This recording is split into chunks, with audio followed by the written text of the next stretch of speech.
Hey everyone, this is David. I'm going to do a first take on what's in my cellar during this shelter-in-place time frame, May 18th of 2020. I'm going to keep it brief, but I thought I'd introduce the Livermore Valley. Livermore Valley, for those who are not as familiar with it, it's probably about 1/10 the planted acreage that Napa has, just around under 5,000 acres planted.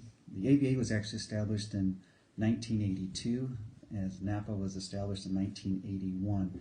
But the history of Livermore goes back to really around the 1883s, where I like to go and highlight, because this is what I'm going to introduce from my cellar, is talking through the large format, one of my favorite wines for aging large format wines, Petite Syrah.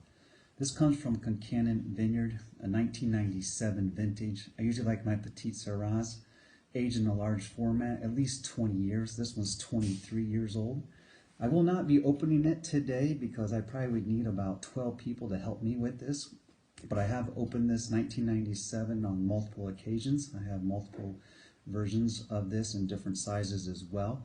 But the reason I wanted to introduce Petite Syrah, because maybe you haven't had much experience with that, and I think Petite Syrah, if you go back some of the history, it's actually a cross between Pélorussin as well as Syrah. There was a French botanist, Francois de Riff. You may have heard of his de Riff from France. It came over to California and it's been named Petite Syrah.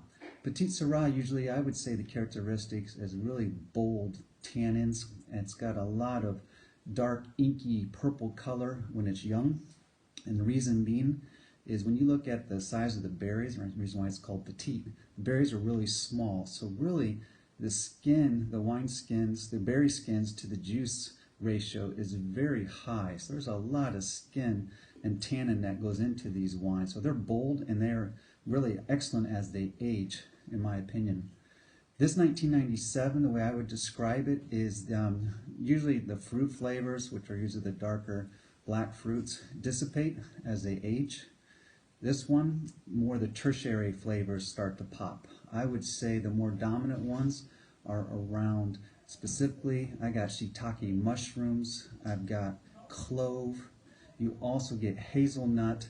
I've sat around with this size bottle with as many as 12 people, and we spent probably 45 minutes with different descriptors, as it's very complex as it is opened up and decanted, and you can really sit around the table and enjoy.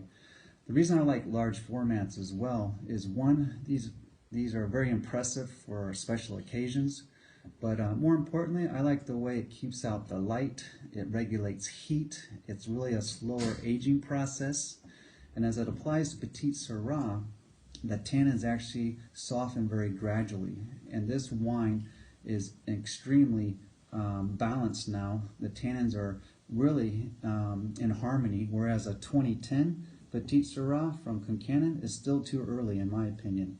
The tannins are still too harsh and not enough of the tertiary flavors have developed. So again, this is what was in my cellar. I thought I would introduce this to you, and definitely when I see you guys again, we will share and enjoy. Until then, stay healthy and safe, and I will talk to you later. Ciao.